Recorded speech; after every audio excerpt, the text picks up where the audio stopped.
Hi, I'm Mark. This is Mark's Tech Vlogs on YouTube, and today I'm going to bring you a review of the Zoom IQ5 Lightning Microphone for iPhone and iPad.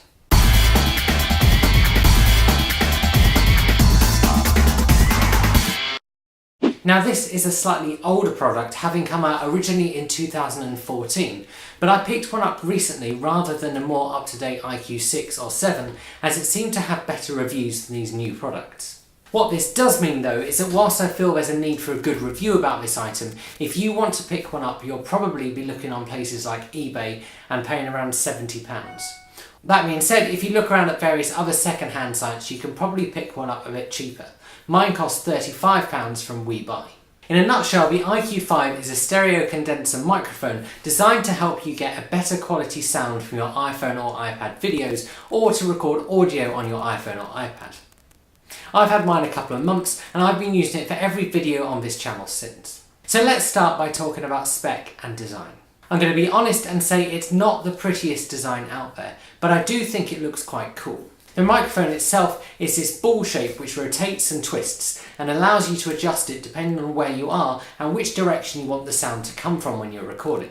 It's worth saying that this is probably designed to use with the rear camera and not the front facing camera, although you can turn it round and plug it in the other way round. If you plug it in the way they intend you to, the side that faces your phone screen has some buttons on for adjustments, and I'll demonstrate how these sound later on. One of the buttons adjusts the width, and you can record the stereo sound as a 90-degree angle, which is ideal for honing on one sound, or 120 degrees for a wider sound, the sort of thing you'd want if you were filming a band. There's also an option called MS, which records both the 90-degree and 120-degree and lets you adjust that sound later in something like the Zoom app. The other button on this side is the gain button, which can be set to auto, limited or off. One side of the device has a mic gain control, which is used when you set that gain to limited. You can then use this button to adjust the gain. The other side has a mini USB connector, which is used for charging your phone whilst using the device. Why they didn't put a lightning port here is beyond me. There's also a headphone out on this side for monitoring. So next, let's talk about use. Using the IQ5 is really easy. You simply plug it into your iPhone or iPad and you're away. If you use a case on your device, you'll need to remove this first. The IQ5 sits snugly and sturdily on the side of your phone or iPad. You can record in the Zoom Handy Recorder app, which I'll talk more about later, or just record in your usual video recording app. For me, that's the native camera app. So let's do some examples of different sound and different settings with another version of me. First of all, a top tip for using this device is to make sure you switch your phone onto aeroplane mode before you use it, otherwise you get all sorts of buzzes and pops in your recordings. As you can probably see from some of my footage, I've actually put a sticker on my device that just says aeroplane with an exclamation mark to remind me to do this. So let's talk about wideness first. This is an example of audio, as you've heard throughout this review, with the microphone set to auto gain at 90 degrees. Now this is an example of the microphone set to 120 degrees, and again with the auto gain switched on. I'm sitting in exactly the same place and it's in exactly the same position, I've just changed the setting. Now let's stick with 120 degrees and switch to limited gain. Hopefully you can hear the difference between changing the gain settings up and down. This is a particularly useful setting if you've got time to plug in the headphones and adjust the sound to your own preference before using it. And then for comparison, I've switched it back to the 90-degree recording with the limited gain, and I'm just moving that dial around again, so you can probably hear some difference in how loud or quiet I'm getting. And then sticking in 90-degree mode, I've now switched the gain off, and I've now switched it to 120-degree mode, so you can hear what that sounds like with the gain off as well. And then this is just some native stuff without a microphone plugged into my phone, so you can see how that sounds. And I'm editing this video just behind me. Now those examples are done and the microphone is back to the settings I want for my review video, let's go back to other Mark for the rest of the review.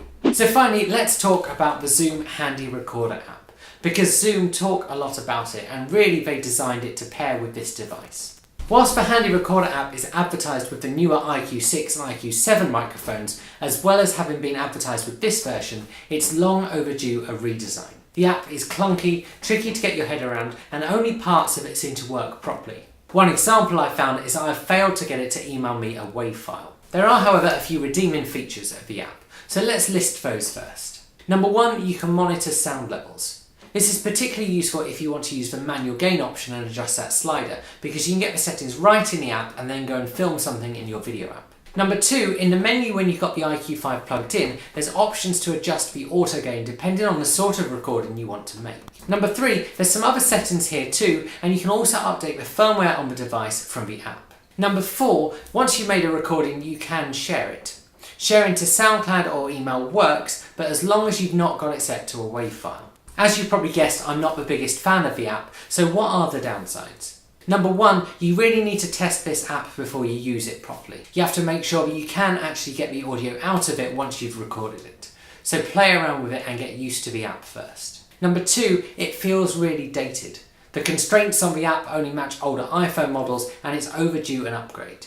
Number 3, the only way I've found to be able to export audio is by going into the menu and changing the recording formats to one of the 3 AAC options rather than WAV. So taking into account the app and the hardware itself, what's the verdict? If you're on a reasonable budget and you want something small and compact that improves the sound of the video shot on your iPhone or iPad, then I'd really recommend this product. Personally, I think it's improved the sound of my videos and it's made the audio a lot clearer and louder, especially when I come to edit them. I like the way it sits on your phone without the need for clamps, and I like that it's adjustable. It does, however, feel a little plasticky at times, and I wonder how easy it is to break.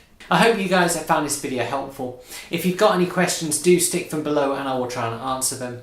Please like this video, subscribe to this channel, and I'll see you guys again soon.